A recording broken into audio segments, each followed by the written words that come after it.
Hey everybody, it's Dale Jr. back again for another episode of the Dale Jr. Download, episode 2 of quarantine. And so everybody's at home. Look here, we just got joined by Kyle Busch. Thanks for calling in, Kyle. I know you're got better things to do to be hanging around Not with really. your phone. Really? No, I don't. No. Well, how has it been for you? I mean, we've all been talking about how this experience has been for us, but give us your perspective of what you've been doing for the last few weeks. It's been pretty interesting, that's for sure. Obviously, just kind of staying at home, being at home, and not doing a whole lot. But getting into this iRacing gig, that's certainly been the first part of all of this stuff going on, and trying to figure all of that stuff out. Last night, I was actually trying to figure out how to run a sprint car. Them things are damn hard. Yeah. That's been part of the fun. And then now we're doing house projects. We kind of hear about everybody else getting into the house gig and doing some stuff, and Samantha decided she wanted to paint the basement. So we're doing baseboards and trim and doors and walls and everything. So that I'll be down there for about the next month. Man, so you're physically doing this work yourself, I'm sure. Yeah. I saw the estimate for the the price that for painting it all and doing all that and paying somebody to do it, and I said that ain't happening to me. I would imagine during a quarantine the price doubles if you need help.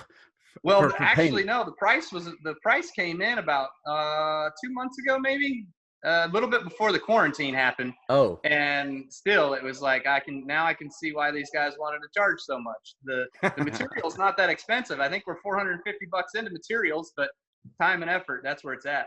That's pretty awesome. I got to give it to you, man. I've got into a few small projects around my house, but nothing like that. That sounds pretty elaborate. You talked about it's going to be intense, so pray for me. Yeah, I will. You have been involved in the iRacing. Props to that, because not everybody has dove into this, and all the drivers that do participate, it really is big for all the fans that are sitting around waiting on racing to get back to normal. So it's pretty awesome that you're involved. And the fact that you really probably didn't do it much before, if at all, you've learned on the fly for the last 2 weeks. I feel like that you were the most improved from Homestead to this past Sunday. There was one particular point in the race where you were driving up through the field because you had either done the strategy better as far as getting new tires under a certain caution, or you were also learning really well, which is one of the key parts about iRacing, is saving your tires for that long run. What have you learned over just a few weeks that you've been doing it? Because it seems like you're grasping it pretty quickly. Yeah, the biggest thing there was at Homestead, I kind of felt like I was halfway decent. I just qualified in the 30s. And then every time I was kind of on my way, picking off cars after about 10, 12 laps, because guys would burn their tires off, I was making my way up through, the wrecks would happen, and then it'd cause me to have to go to the back and start all over again, So qualified in the back again this week at Texas. I didn't get a good qualifying lap in. The field's really, really tight. Yeah. But past that, just was able to pick cars off. We got into that wreck down the backstretch with Blaney. He was trying to do the side draft on me to slow me down, and I texted him after the race. I said, hey, the side draft algorithm doesn't work, right? Like, you don't have to be that close. and he didn't know that. So some of these guys, it's new to them as well. But overall, I was able, like you said, drive up through the field. I think I got as high as like 9th by myself. And then we had that caution late in the going, and then it was going to be, the 4-lap blast to the end and whatnot. But I just spending time on it, kind of getting used to the driving of it. And like you said, saving the tires a little bit, but also just the ability of being able to work on your lines, work on the visual. The visual aspect to me is the biggest one. Like you're looking at a screen, but it's also, you got to look and being able to find your lift marks, being able to find your throttle up marks, being able to see how far away are they really of you, and the mirror aspect and all that. So it's just learning, trying to figure all that out. Well, it's been a lot of fun to watch you and a lot of other guys get acclimated with driving on the service. You've had 2 sims now, 2 different computer setups and steering wheels and pedals in the 2 races. What's the process there for you? Yeah, the first one I had, I was over at Ty Gibbs' shop, and he's got this Simcraft, the spaceship one that looks like Denny Hamlin's. Yeah. And then the latest one that I ran was a borrowed unit. I asked the Toyota guys if they'd let me borrow some of theirs. They had some, and so we brought it over to my house and got it all set up. It's a Carolina Sim unit, which I guess is who do they use for the rig? They use somebody's rig, right? Yeah, they buy rig components and put it together themselves. That's the same one that I bought many months Yeah. ago. Yeah. Pretty good. I'm real happy with it. I'm real happy with the feel, and I've got the feel all set up. I got the vibration thing all going the way I want to, and the feedback through the wheel right. It's just my visuals, the screens, they're so wide but so short that I can't see all of what I want to see. So I think the screens are wrong. They're like 32 inches wide by 13 inches tall. Like, that's not right. So I got to get different screens. So that's next. I hear you, man. Well, there are a lot of adjustments that you can make to make the point of view or the field of view what you want to kind of capture what you're looking for, if you're looking for more dash or whatever. But you're going to learn all this stuff. You're going to learn so much through this process. I guess you're going to continue to compete going forward as long as this thing's going. Yeah, I'd like to figure out how to use it as a tool and use it as something that can help you, because everybody's kind of getting into the real sim world, right, and going over to TRD for us. Ford Performance has one. Chevy's got one. Everybody's got these sim units. Well, if you can just get 3 hours a day and kind of learn some of the nuances and the tendencies and practice those and use the tool properly. Like, to me, I went and ran Bristol late last night, and there were guys running around there at 1450s. And I started blasting off laps, and I think I ran like a 78 or something like that. But it was so unreal. Like, that's not ever going to happen in real life, like just throwing it in onto the top, sliding up to the wall, bouncing off the wall, hammering the gas, and driving straight up off the corner to run a fast lap. Like, you can run a fast lap, but in all reality, that's not real. So you got to be able to use it as a tool and use it right. Yeah, I'm a little bit nervous about Bristol being a short track and the wide skill set that we have in the series from front to back. I'm sure it's going to be a little bit different format, though. I'm hearing different things about heat races, smaller field for the main event, things like that may improve as far as how the race goes. But it should be fun to watch everybody try to skip from that. Homestead in Texas is pretty straightforward, not really too challenging as far as throttle points and so forth. But Bristol will be tough for everybody, even me. I haven't really put a lot of laps in at Bristol on the sim in a long time, so it'll be tough for everybody. Yeah, it definitely will. I can see where getting used to it and just running laps. I think one of the real sim, the professional guys, said he turned like 2,000 laps there or something this week to get ready for tomorrow night's race. So crazy amount of time can be spent on that stuff if you're willing to do it and get into it. Hey, hold on. Dale says that Homestead in Texas was pretty straightforward, not like Bristol, until you get your ass run over. Who was it that you were referring to in your video that said ran you over with 4 to go? Because I don't know. Dale Jr. ran my ass over. Man, I was on the inside. Carlo. You knew where the groove was. I was coming down. I had to get down. I was waiting. Okay, so here's what happened. So I come off a 2, and I didn't really get that good of an exit. Junior had a little bit better of an exit on me, so he got a little bit of momentum, but I saw everybody up front, like 4, 5, 6 cars in front. They were all dodging left. And I'm like, oh, they might wreck here. So I wanted to get off to the right to get a better vantage point and viewpoint to see if they would wreck. And they never did. And by the time I was coming back down, it was corner entry. And Junior was there. He plugged the hole. So what the heck, Junior? That's what you got to do, man. It's 4 to go. Yeah. I thought we were both wrecked. It spun you out, I'm pretty sure. And I knocked me down on the apron. I'm losing spots. I'm thinking, oh, darn, this is bad. But then they all wrecked in front of us, and luckily I got through most of that and ended up getting a big I seen that. I saved your ass. You're welcome. You saved me. Yeah, that little mistake down in the turn 3 between us was what really kept me out of the big wreck that happened on further around the corner. Yeah. So funny. That's why we wanted you on. We wanted to say thanks. I do appreciate that. All right. Well, you're welcome. But yeah, I don't know how, like, there was like 4 or 5 other times in the race that I'm running down the backstretch and I got to run on a guy and I roll out of line and I show him my nose like, hey, I'm going to put it in here. And they just turn down and come across your nose. And sometimes you don't know if they're clear or if they're not clear, because I think the delay on the spotter, calling it or whatever, is just a little slow. Like, it is like literally somebody's on your inside or whatever, but you can be like almost there, or like you, where I might have rolled out a titch, I don't even remember, but you stayed wide open and just threw it in there and the wreck is on. You know what I mean? Where some of these other times during the race, I was getting out of the gas to make sure I didn't run over somebody in front of me. Yeah. But when you're right, when you come to 4 to go, it's time to go. You got to go and get all you can get. So the wreck is on after that point.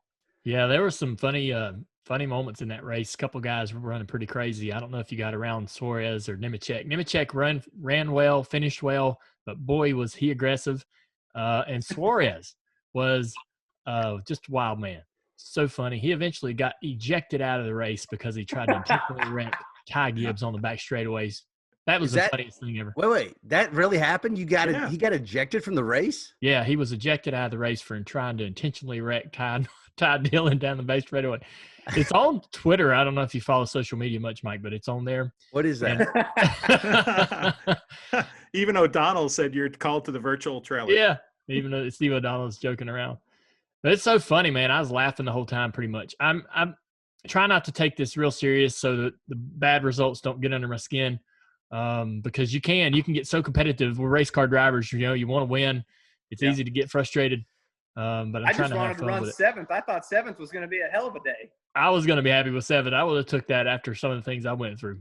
Hold on, you guys. I wanted to ask you both this. Is it possible to get as angry in a sim race as it would be a real race at another driver?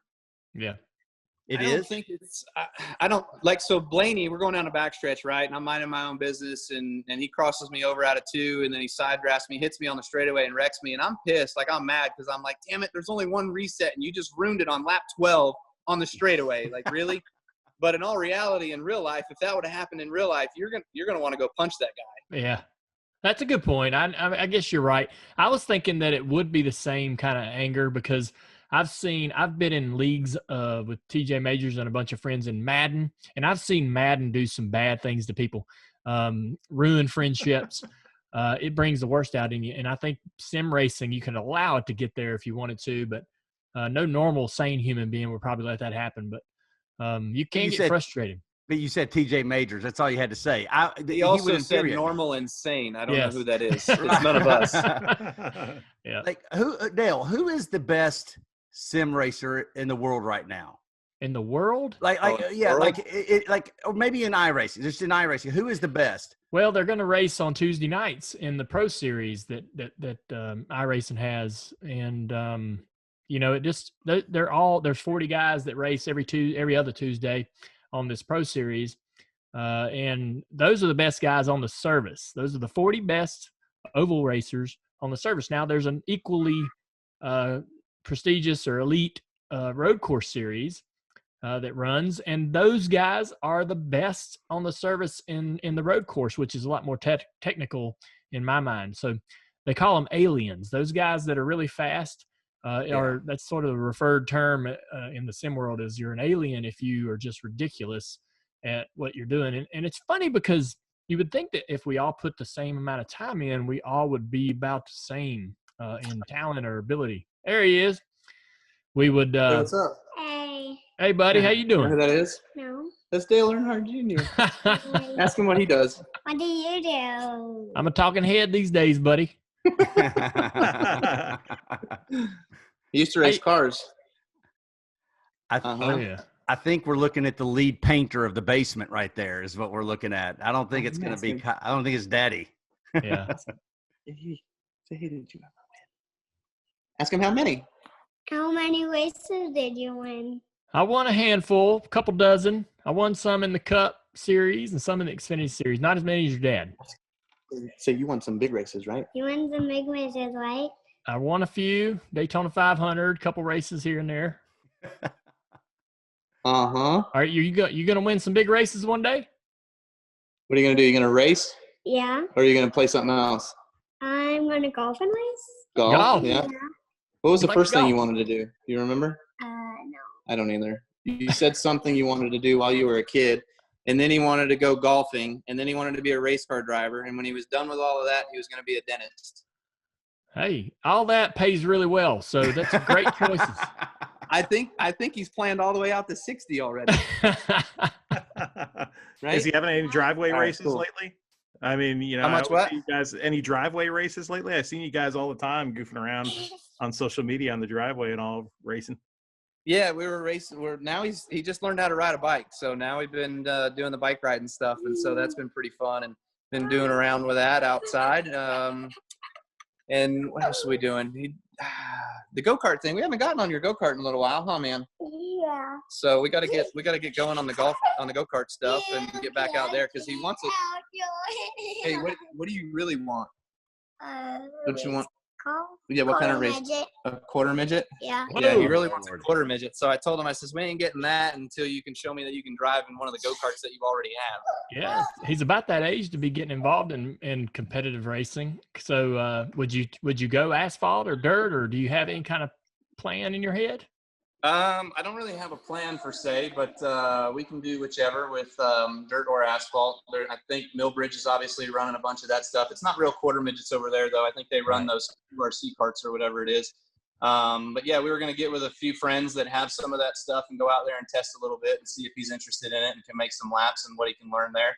And before we really get going. So we had him on the sim rig last night running Texas. We had a bit of trouble trying to make a lap. So we gotta get better there. You had him on the sim rig. Yeah. I was letting him drive. I had to turn the force feedback back because when he crashed, it about snapped his wrist. Oh man, that's funny. Hey, listen, this is what I was asking you, Dale, about the best, because Kyle, he's saying the best out there run on Tuesday. If you had no family and nothing to do, how long would it take you to be beating those guys on Tuesday nights if you were completely committed to sim racing?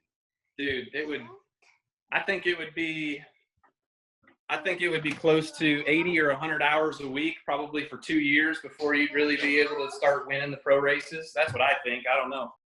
That's what I was going to say is that before Brexton jumped up there and stole the spotlight, I think that we could in the same amount of time, but some guys are just going to be better, and that's why they call them aliens. Some guys are just going to have a knack for it. Like William Byron, for example. We all put in so much time trying to get better and run well and qualify, but he's going to get that pole by 2 or 3 thousandths over second place. He just has, he just knows how to get around there, knows how to do it, knows all the tricks. I mean, there's a few tricks to pull for qualifying, but if everybody's pulling them, I think that was a good representation of who's good and who's the best. And right now, I think Byron is the guy to beat in the sim world as far as all the real world racers out there competing.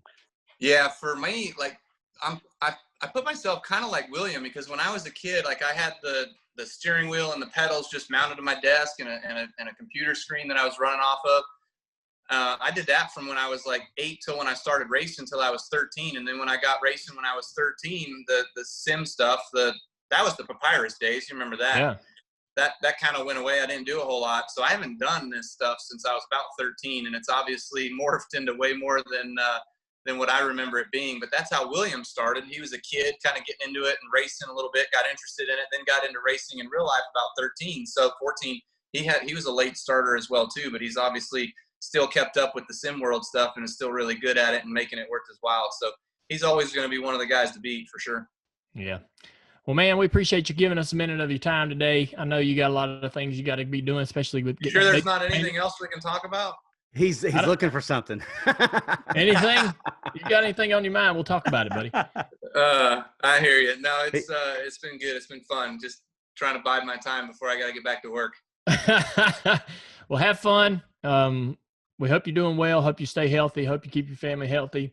And can't wait to see you back on the racetrack trying to win some races, buddy.